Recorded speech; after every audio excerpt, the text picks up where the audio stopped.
बिस्मिल्लाहिर्रहमानिर्रहीम।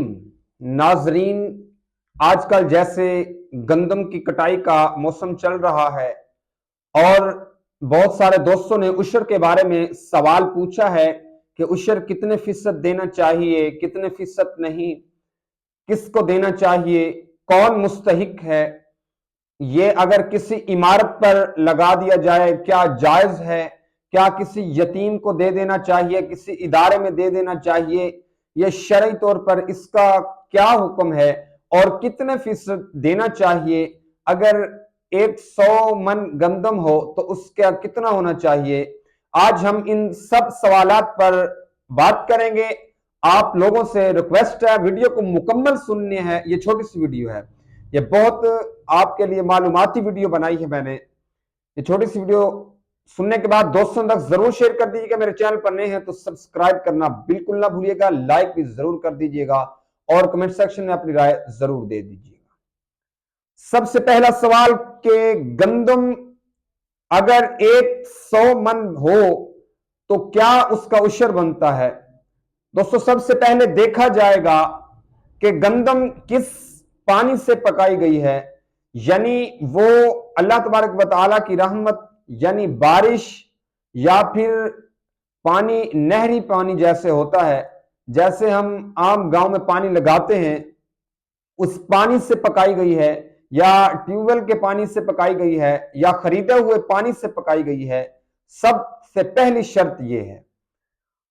सवाल यह है, अगर फ्री के पानी से यानी बारिश के पानी से, नहर के पानी से पकाई गई हो तो इसका कितने फीसद है।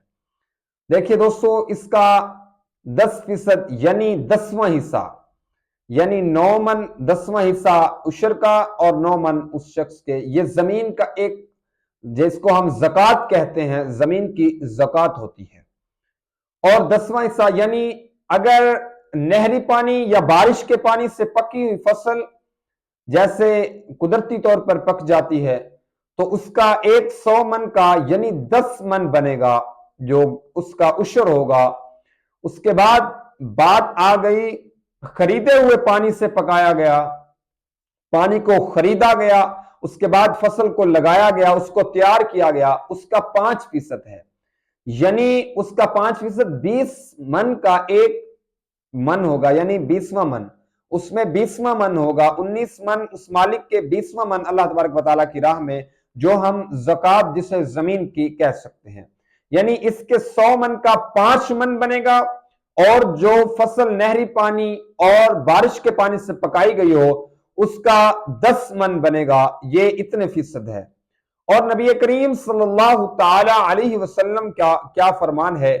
नबी करीम सल्लल्लाहु अलैहि वसल्लम ने फरमाया, अल्लाह की राह में खर्च करो वो चीजें, वो जो अल्लाह तबारक व तआला ने आपको जिनका मालिक बनाया है।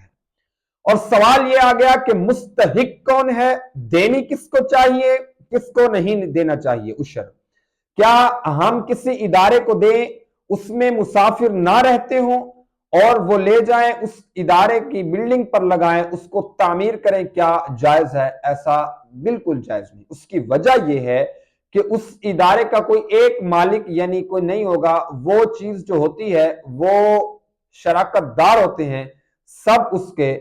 इसलिए इस ज़कात उशर किसी एक मुस्तहिक को, यानी कोई मुसाफिर हो, रास्ते में उसको माल की जरूरत पड़ गई हो, कोई कर्जदार हो, कोई बेवा हो, कोई यतीम हो, मिस्कीन हो, ये उशर जो है उसको देना बिल्कुल दुरुस्त है और जायज भी है।